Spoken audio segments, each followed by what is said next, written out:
Welcome back to Talking Beast, the Narnia podcast on NarniaWeb.com. I'm Glum Puddle. And I'm Jim Van. And I'm Rillian. And this is a video episode, a long time coming. We're talking about the greatest Narnia illustrations by Pauline Baynes of all time. There's about 200 and something Pauline Baynes illustrations for the Chronicles of Narnia. And with the help of A.J. Aiken, NarniaWeb's graphic designer, and our Patreon supporters, we have narrowed things down to the top 8 Pauline Baynes illustrations of all time. Behold the Baynes bracket. There's our top 8. We're going to be going through them and pitting them against each other one by one and ultimately crowning a champion. Let's go. Starting off with 2 illustrations from the Silver Chair, we have a 1 seed from Chapter 5 and an 8 seed from Chapter 13. The 1 seed, of course, the highest rated Pauline Baynes illustration by Patreon supporters. And more importantly, it's my favorite one ever. So thank you, Patreon supporters. You're off to a really, really good start. This is like one of the reasons Puddle Glum is my favorite character. I just absolutely adore this illustration. So it absolutely has my vote. I'll just keep things really quick there. I just love the feeling of loneliness like Lewis describes. And it captures the mystery of we don't know who or what Puddle Glum is. We don't know if he's a human or what at this point, so it kind of preserves that mystery a bit longer. I also think it's a very cinematic image. It is. So this is one of the very few Pauline Baynes illustrations you could probably recreate in a movie, and I hope they do. It's even got the eels in it. Mm-hmm. Yeah. I think that one looks really great. It's so iconic. 1 seed has my vote. So yeah. What say you guys? Well, this the 8 seed, which is the scene from when they're getting ready to leave from underground. There's so much detail and it's so atmospheric, but it is so hard to compete with this other image because it's so iconic. Like I feel like my eye is drawn to the hat, and then everything else you start to notice all of the details around it. Mm-hmm. And there's a reason why it was the highest voted illustration. At some point, less is more. Yes. Mm-hmm. And so yeah, this one 100%. Yeah. Okay. So that was easy. 2 seed Magician's Nephew against a Voyage of the Dawn Treader from the first chapter of Voyage of the Dawn Treader. This is the introduction of Reepicheep, and with Reepicheep, we're seeing this is his introduction. This is reintroduction, really. Obviously, he's in Prince Caspian, but to me, this is the image I think of when I think of Reepicheep, and I just love the grace that it has. I love the way he's balanced, and I just think. Almost like he's dancing. Mm-hmm. Mm-hmm. It just has such a fairy tale romance. I think it looks like he's ready for a fight. And but again, fighting is but it has this elegance to him at the same time. I think because it's the twirl of the feather. Mm-hmm. I see so much Reepicheep character in this one. And then over here we've got this Magician's Nephew one with Diggory and Polly very small in the frame looking at Charn. I think it's a nice image. Okay, well let me just stop there. What do you guys think? This is hard. You think it's hard? Okay. I think the one of Charn, it's so monochromatic, which is not a bad thing. Like in the context of the story, that is what it needs to be. Because it's a dead world. But it doesn't like grab my attention as much. Mm-hmm. But there's so much detail. Like you can see like how massive and how thriving this world must have been at one time. But now it's just rubble. Yeah. I think it's with Charn, you almost can't win trying to visually depict it because it should look like something you couldn't conceive of. It's a totally alien world. Yeah. So to me, this is something where I generally think Pauline Baynes illustrations do a good job of being an aid to your imagination, but not too much. Still letting Lewis's words help you create that world. I think this might have been something that would have been better left to the imagination. So it's not that I don't like the image, as I don't like the decision to actually visually depict Charn in the context of the middle of the book, I guess. That's fair. So for me, but this Reepicheep image, I just feel the character looking at it. So that one definitely has my vote. Yeah. What do you think, Rillian? Well, this one doesn't matter, does it? But doesn't matter. But this one, did I say what I was voting? The Magician's Nephew one. Well, did you say?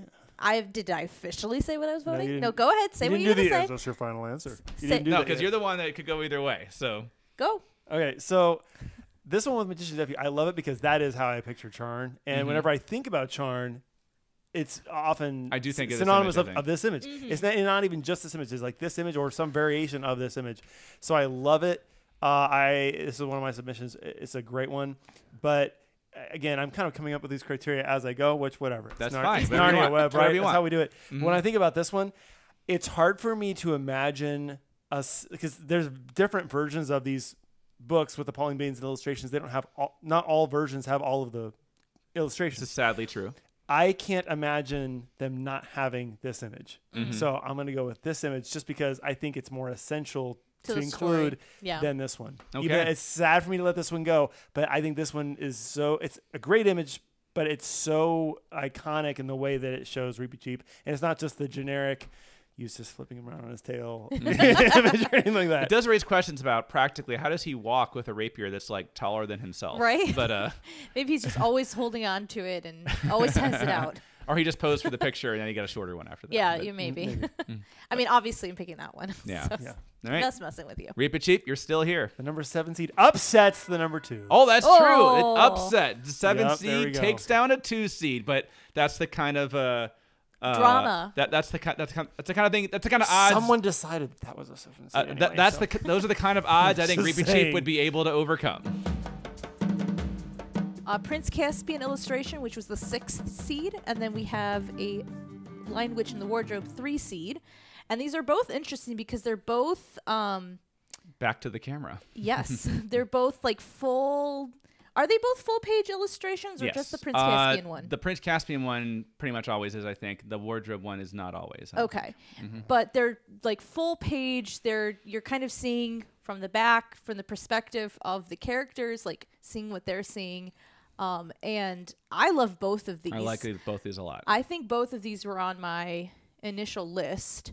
I know some of them got narrowed down and taken out before they went to the final round, but man, your heart is like, well, the Lion, the Witch, and the Wardrobe one is so it's classic. It's probably it's the so most iconic Pauline Baynes for but sure. I love this Prince Caspian one because it also is so atmospheric and It's it perfect really, for the scene. It is. It really gives you that overgrown sense of they're there and they're just trying to take it all in. I like that they're partially hidden by the tree just a little bit. Like the tree is actually in the foreground. And you can't quite see what they're looking at because there's this sense of mystery and like they're rediscovering things from 1,300 years ago. And I think I love the sense of mystery to it, but I just love the simplicity. There's a reason why this is the iconic one. I love the simplicity of this, of the Lion, the Witch, and the Wardrobe over here, and just the incongruity of, they're in the middle of a forest and there's this very normal looking girl with this strange creature. To me, it captures everything about that one of the great images from the series. So this is definitely a toss up for me, but I'm going over here. Yeah, and that leads really. I've got to go with this one. I can't imagine these books without that picture. It's when you think, for me, when I think of Lion, the Witch, and the Wardrobe, that is what I think of. Yeah. So it's almost like, oh, this is just so, what's the word? Like, oh, it's just like it's the easy answer. But there's a reason why it's the easy answer. Right. Yes. So, well, especially because there is something that this image captures that, yes, it's all described there in the book, but just seeing them walk through the woods, almost arm in arm under the umbrella, it just says so much. And I do like this picture a lot, but yeah, at some point I'm kind of beating a dead horse. Yep. I would put them both on my wall. But alas, only one can go if forward. we're being offered originals here, I'm not going to be too picky, but yeah. The 3C Lion, the Witch, and the Wardrobe staying in the race. All right, so for this round, we have a number 4 seed from Chapter 16 of The Last Battle with Reepicheep, and we have a number 5 seed from Magician's Nephew, Chapter 12. And now, Magician's Nephew one's pretty iconic, I'd say. Yeah, I love this one. Yeah, I think this is one that I picked too. Yeah. I'm trying to remember. There's a couple that are kind of similar from Magician's Nephew. I may have picked the other one of them flying on strawberry. Right, because there's two, and I don't two. remember if the other I think one has the city. I'm trying to remember which one I. No, you picked the one that was like the wider view, kind of from behind, which I love like, both of them. I like better actually. I like, so I like that one too. But and this is actually one that was on when we did our Marshmallow Madness. We did our best covers. This was actually the number 1 rated cover as far as Narnia Webbers. We didn't. Jim Fan mostly eliminated it from the first round right away, but Narnia Webbers voted this one the best Narnia cover of all time. And here we have it as one of the best Pauline Baynes illustrations in general. Yeah, I mean, and this is one of Reepicheep. It's such an iconic image of Reepicheep. This is the last illustration in the series as well. Yes. Yes. As it should be. I do love it. The reason, and I don't think I submitted this one. I almost did. I think part of the reason is because when I think of Reepicheep in the Dawn Treader, I think of this image. Mm-hmm. I really do. But in terms of, I mean, it's hard to know, like, how are you judging, like, what's the exact criteria you use for each picture, right? And you can do whatever you want. Yeah. Well, and the reason I'm not going to pick this one is because within the context of the story, obviously it's got the background. Which is the very last scene in the story. It's the last battle, yeah. So I love it, but I feel like this one is more essential in The Magician's Nephew than having this. I love this amazing picture of Reepicheep. I almost wish we could just pluck Reepicheep out and put him in the Dawn Treader book. I think this way. I'm going with Reepicheep here because I think it's so lovely. That is such an amazing moment in the book. It is a beautiful picture. It's Reepicheep. And imagine him stepping out of those gates. And I love the way the gates in the background kind of frame him. Yeah. I think it just captured it. This makes me feel something. This does make me remember how excited I was to see Reepicheep in that moment, and the kind of pearly gates, if you will. Behind him, I think, are just lovely the way they frame him. So, on the other hand, I think this Magician's Nephew one, it's cool, but I don't know. It just seems like a fairly... I guess I've seen this image in a lot of other fantasy stories. Maybe that's one of the reasons. Like, it's fine, but it doesn't evoke the emotion that this Reepicheep one does. So, I'm definitely voting for the Reepicheep one. I'm going to have to vote for Magician's Nephew. I'm going to have to vote for Magician's Nephew. No! We got justice for the cover. Democracy, sort of. Okay. Democracy, sort of. And we have our final four. That's it for round one. And in the next one, we're going to do a little bit more debating, and we will ultimately crown a champion. No, I've got the actual theme music under this. Okay. He's got real music. You don't need real music anymore. I took care of that for you. That's okay. We're all set. Welcome, buddy. We're all Happy set. to help I'll out. save you some time in the editing. Don't say I never gave you anything.